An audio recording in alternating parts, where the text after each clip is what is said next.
Hello, this is David Wales for sprint number 4. I believe I've accomplished everything, so I'll show what's up first, I guess. So as you can see, there's a group ABB going around all of the cottages. So it's wrapped around all of them. And there's also one going around the tank. I think you can see it all from here. You can see that it's wrapping around it successfully. So you can also see that they're both blue. So basically, that just means that they aren't even reaching the inside of the for loop here. They're still at the testing the group ABBs, so they're failing here, they're going down here, and they're drawing the boxes, and they're just returning because you don't want to do anything else. So then when they collide, these all become purple, and so does this group ABB. These are all obviously spheres.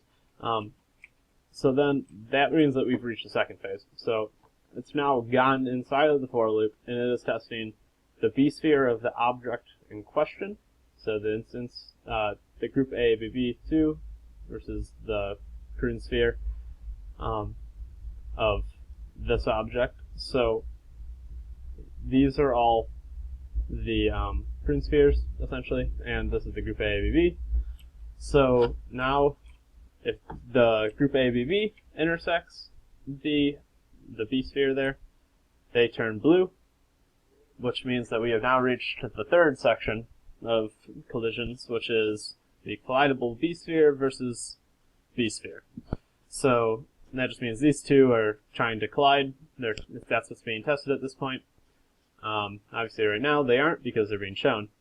But if I go a little bit closer, they disappear. But as you can see, the OBB here and the cottage's OBB or AABB is not glowing red. I guess it wasn't changed red, which is what I have it doing when they collide. So they aren't actually colliding at this point.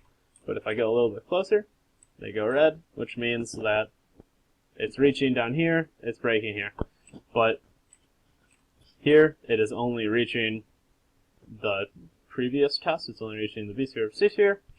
Here, it's only reaching the general B sphere, making sure that the group ABB of this is intersecting with each individual one of these B spheres. So as you can see here, it's teal, while all these remain purple because they are not intersecting with this group ABB.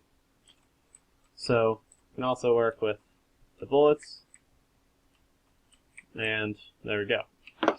So, I suppose I should show that it correctly fits the group ABB if I change it to a B sphere instead of ABB. So I'll run that real quick. While it builds, I'll wait for it to build. Okay.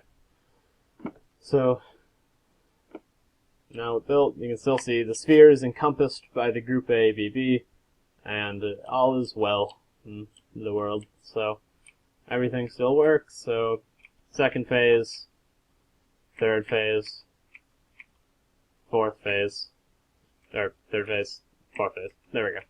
So it all works. Everything's all good still.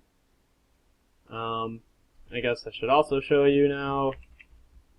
I can do the collision checks with self because it's a similar system. Obviously you can't do it with the group ABB tests because they're always in the same group ABB, but you can do the individual sphere test.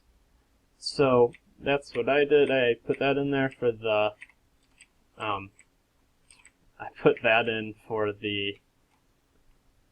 single pair processors. I just realized that the B spheres are going to be exactly the same, so I'll change that to OBB. Build. So now it's not exactly the same, so I can actually show you. So now they're intersecting, so now it's actually doing the pairwise test. And if I intersect it, it goes red, just like previously. But while here, it's not even doing the pairwise test, so more complicated ones, it's not being inefficient. Okay, so onto my code. So for this week, one of the big things I did was I took your recommendation and made the visualizer class. It's actually pretty huge already in the first week. Very similar setup to what you have, I believe, at least. The only difference is really from what you showed on Tuesday, or on Thursday last week, was instead of just show marker, I have show box and show sphere, and that was just so I could easily do that demonstration there. All of these are pretty much the same. Implementing these two was basically just modifying this one a little bit, so I don't think I really need to show it. As far as the actual code for this week goes, for that visualizer, one example of me using it is I don't know if you're able to see there, but I do have the little red markers glowing on the AABB if they're close to a B-sphere, so like it'll show you what point is going to collide. Kind of exactly what you had, basically. The pair processor, kind of showing you this a little bit. So it does the group AABB testing. So all it does is it goes and uses the tools, because that's where all my collision tests are, and it tests a collision between the group AABB of the collidable group and the other group AABB of the other collidable group. And that is defined in collidable group, obviously. So I just keep a pointer to group AABB, max point, min point, and then here I just reset max point and min point every update variables, and then I just find the min and max of each of the objects, and I just get the overall min and max for the entire group, and then I set the group AABB to its respective points. So then here it just takes the two AABBs essentially and just runs them just like any other test. And then if it's true, it goes on and it goes into the double for loop, which then tests between the B sphere over here and the group AABBs.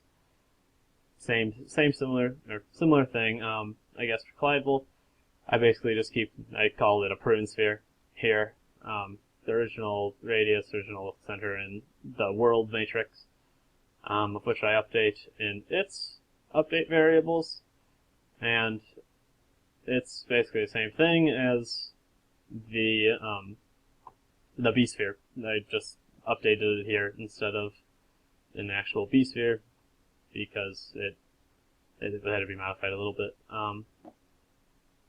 So then in pair processor again, it just is B-sphere, which just tests the two B-spheres of the two objects in question, and then if that succeeds, it keeps on. It tests the actual pairwise precise collision. I guess it should be noted that if the group AABB and the prune sphere don't collide, then I just break, because there's no point in checking all the other prune spheres if the prune sphere of the one that is supposedly inside don't actually intersect, then there's no point in checking against all of them. So. Yeah, so the single processor, I just do the B-sphere versus C-sphere. Same thing as pair processor, but just a little bit change.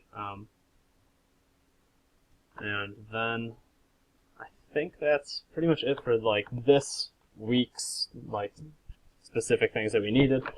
As far as additional things, I kind of expanded I expanded my inputables to allow for mouse input. So actually, I guess I didn't really show you that, but basically I just changed it up right now so that I could just press left click and it would fire bullets instead of having to press space. I thought that was definitely needed, as well as I thought it would go very well with the physics stuff that I wanted to implement for my project.